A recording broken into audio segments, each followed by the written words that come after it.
మేము ఇంత మంది ఇస్తామని చెప్పి టైం తీసుకుంటే అట్లయితే సార్ ఇవాళ ఏది శాంతి ముఖ్యమంత్రి గారి శాంతి భద్రత పర్యవేక్షించే ముఖ్యమంత్రి గారు ఏది ఇస్తున్నదో ఇవాళ రైతాంగాన్ని నీళ్లు కావాలని చెప్పంటే ఇప్పుడు ప్రతిపక్ష పార్టీ బీఆర్ఎస్ పార్టీ నాయకులై రక్తం గిల్లిస్తారు సార్.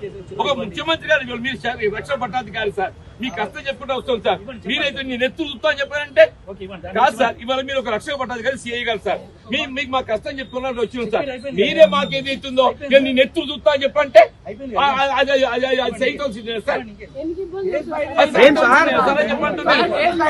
ముఖ్యమంత్రి గారు ఏది ఇస్తుందో స్వయంగా ఏది ఇస్తుందో ప్రతిపక్ష పార్టీ నాయకులు కేసీఆర్ గారు కానీ కేటీఆర్ గారు కానీ హరీష్ రావు గారు కానీ వాళ్ళ నెత్తులు తొలితే పొలాలు పడతాయి అంట. ఏం సార్ మనుషులు ఎత్తుతో పొలాలు పడతాయి సార్?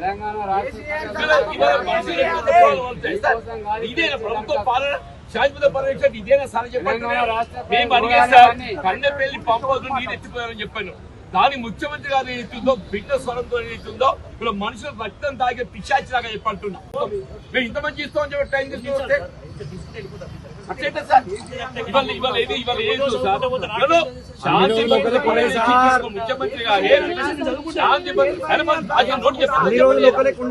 శాంతి భద్రత పర్యవేక్షించే ముఖ్యమంత్రి గారు ఏది ఇస్తున్నదో ఇవాళ రైతాంగాన్ని నీళ్లు కావాలని చెప్పంటే ఇప్పుడు ప్రతిపక్ష పార్టీ బీఆర్ఎస్ పార్టీ నాయకులై రక్తం గిల్లిస్తారు సార్.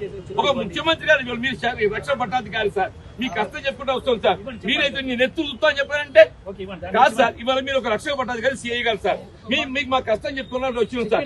మీరే మాకేది ఇస్తుందో నీ నెత్తులు చూస్తా అని చెప్పంటే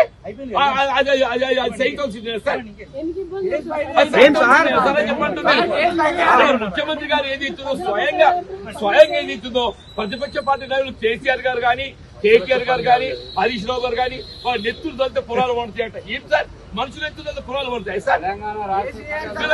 మనుషులు ఎత్తుతో పొలాలు పడతాయి సార్? ఇదేనా ప్రభుత్వ పాలన? శాశ్వత పర్యవేక్షణ ఇదేనా సార్ చెప్పండి. మేము అడిగే సార్ కన్నెపల్లి పంపదు నీరు ఎత్తిపోయారని చెప్పాను. దాని ముఖ్యమంత్రి గారు ఏదైతుందో బిడ్డ స్వరంతో ఏదైతుందో ఇప్పుడు మనుషులు రక్తం తాగే పిశాచిలాగా చెప్పంటున్నా.